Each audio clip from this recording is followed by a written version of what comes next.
انہوں نے president Trump کو بھی باور کرایا کہ یہ معاملے کو حل کرائیں. پریزیڈنٹ ٹرمپ جو ہے، ٹرمپ صاحب کو تو نوبیل امن انعام دینے کی باتیں بھی ہو رہی ہیں. کیا سمجھتے ہیں ٹرمپ صاحب کی یہ اہلیت ہے کہ ان کو نوبیل امن انعام بھی دیا جائے؟ اگر پریزیڈنٹ ٹرمپ نے یہ کام کروا دیا تو ان کو نوبیل انعام مل جائے گا. اور یہ دیکھیں کہ اگر کروا دیا، ہاں جی، اگر یہ کروا دیا تو مل جائے گا. اور میں سمجھتا ہوں کہ ٹرمپ پوری کوشش کریں گے کہ وہ یہ کام کروا دیں تاکہ انہیں نوبیل انعام مل سکے.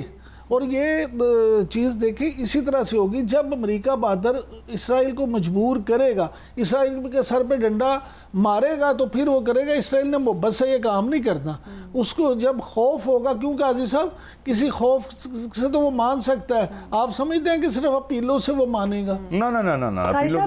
ایون تل ابیب کی بات کی جائے، وہاں پہ بھی اتنے مظاہرے ہو رہے ہیں نیتن یاہو کے خلاف، اور اس کے باوجود جو ہے یہ پھر نیتن یاہو اسی چیز پر قائم ہے کہ انہوں نے جنگ کرنی ہے. غزہ کے لوگوں کے ساتھ جو کچھ ہو رہا ہے اور غزہ کی پٹی پر قبضہ کرنے کے منصوبے بھی بنائے جا رہے ہیں. تو آپ کیا سمجھتے ہیں کہ امریکہ آخر بیک کر رہا ہے اسرائیل کو؟ تو اسرائیل انٹرنیشنل پریشر آنے کے باوجود بھی وہاں پر اپنے جھگڑے لڑائی جاری ہے. نہیں وہ تو بیک کر رہا ہے، اس کو بیک کر رہا ہے. لیکن پرابلم یہ ہے کہ نیتن یاہو اگر یہ جنگ اور جنگ کی ایمرجنسی بند ہو جائے، ختم ہو جائے، تو وہ اندر ہو جائے گا. اس کے خلاف کیسز ہیں کرپشن کے.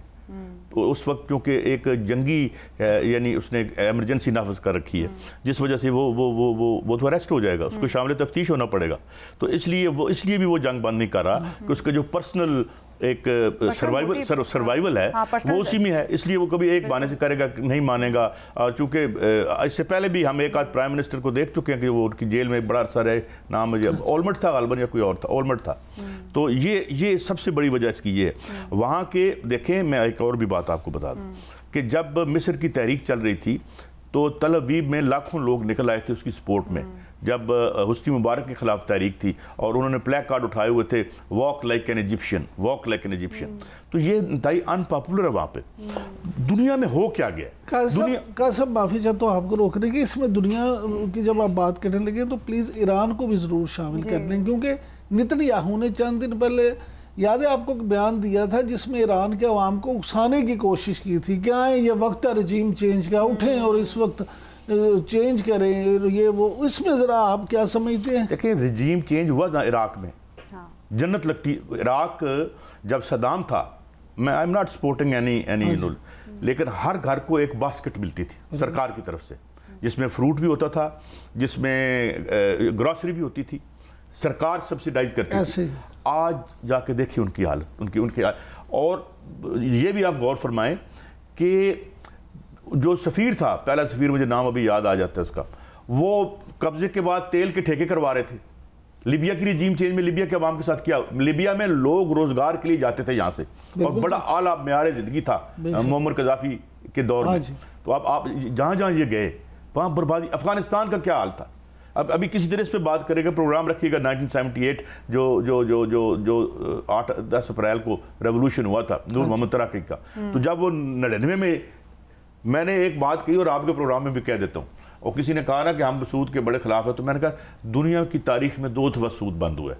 ایک دفعہ 1917 کو لینن نے بند کیا تھا، اور دوسری دفعہ 1978 کو نور محمد تراکی نے بند کیا تھا جب یہاں ہے. تو یہ بھی تاریخ کے عجیب ہے. تو بات ہم کچھ اور کر رہے تھے.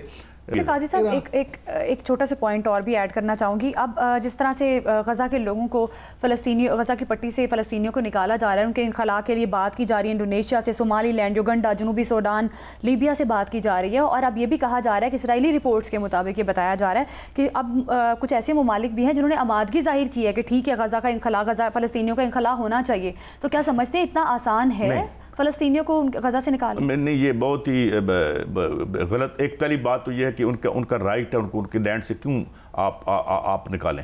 اور وہ لڑ رہے ہیں اور ابھی تک لڑ رہے ہیں. دیکھیں نا وہ لیکن قاضی صاحب غزہ کے لوگ تو حماس کے پیچھے ہیں نا. حماس تو اب کمزور پڑ چکا ہے. پرابلم پتہ زینب کیا ہے؟ پتہ کیا ہے؟ مودی صاحب اس لیے جنگ کرتے ہیں کہ ان کے پاس جنگ کے علاوہ عوام کو دینے کے لیے کچھ نہیں ہے. نیتن یاہو کے پاس اپنے عوام کو دینے کے لیے ذرا غزہ اگر ٹھیک ہو جائے تو اسرائیل کا کیا جواز رہ جائے گا؟